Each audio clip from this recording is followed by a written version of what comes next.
I am Dr. Nikolas Dimitriadis. I work for the International Faculty of the University of Sheffield.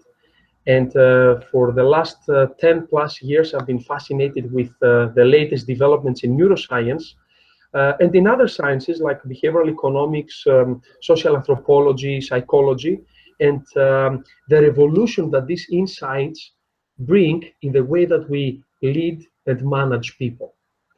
And the transformation is so profound that we cannot anymore confine ourselves in the old style of management.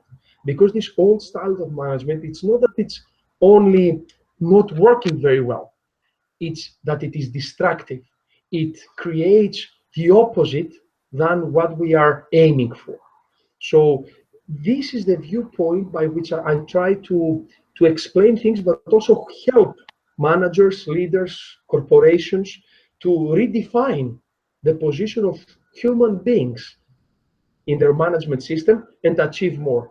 Now, what you mentioned about Forbes, the conference organizers had this great idea to, in collaboration with Forbes, of course, to ask people to take a picture, and then they placed the person's or group of people picture in the front of Forbes with a great headline, and then they could print this for you or email this, which was fantastic.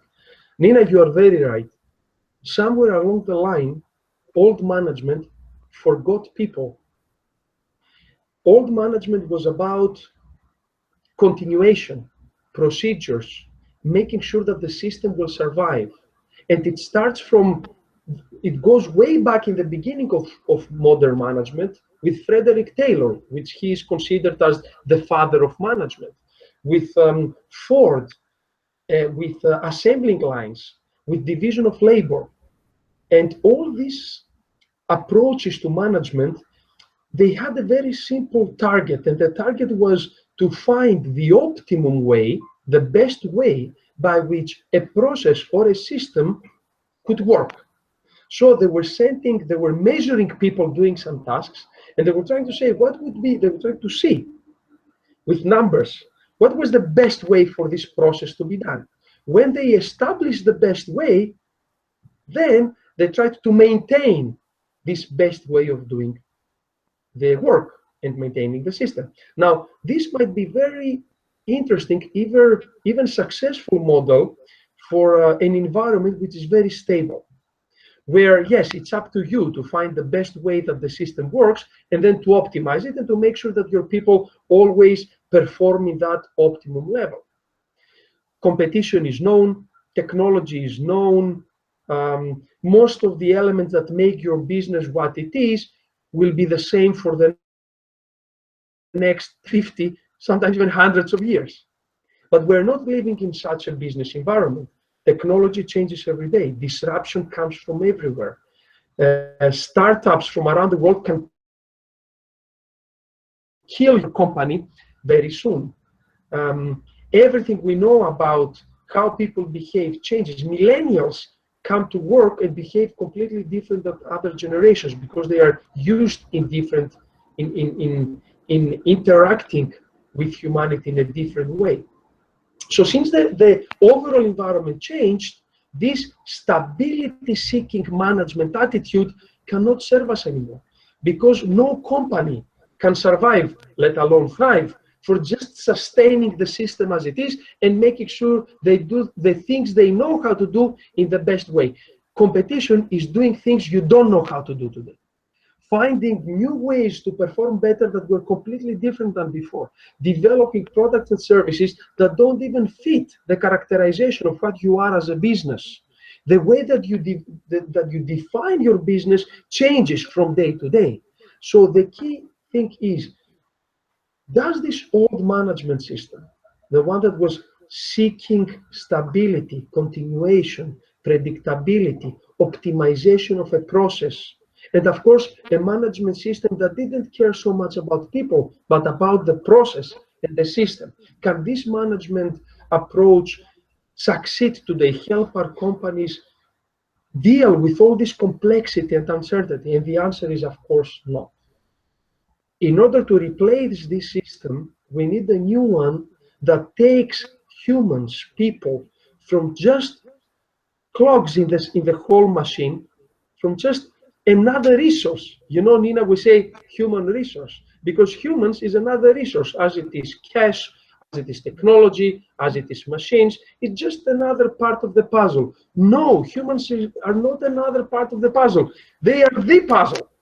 You know?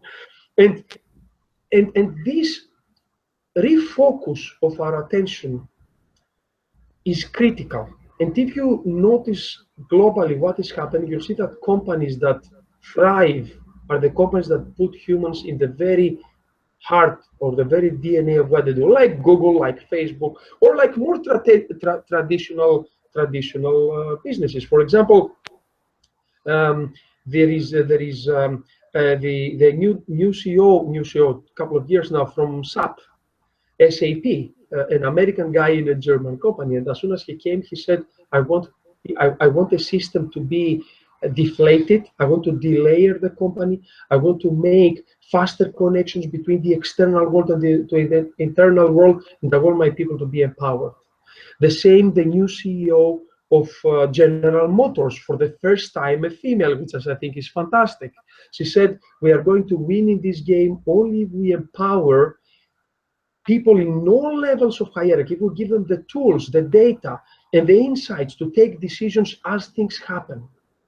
Now, this is completely different with old management. Old management was not about empowering people. It was not about making people creative and innovative in order to find new solutions. No, old management was about maximizing the current system. Now, if we are to have the new model, and humans are the biggest asset you have, you need to switch many things you do, from mindset to daily behaviors. What they did with Forbes in the conference was, I think, within this new understanding of human beings. Each one of us in companies is a star or a potential star, because the only thing that companies have is people. In the front page is not the system, it's not even the product, it's not even the company, it's you as a human being with all your capacity to innovate, renovate, disrupt what you do in order to make sure that the company will survive. There is no system, there is no machine, there is support for machines, there is support for fantastic systems, but it's support. In the end of the day, it will be up to people. And making sure that people understand this, that they are the new stars, rock stars of our company, it's a unique moment, it's a fantastic moment. I think this is what they tried to do, and I think it worked very well.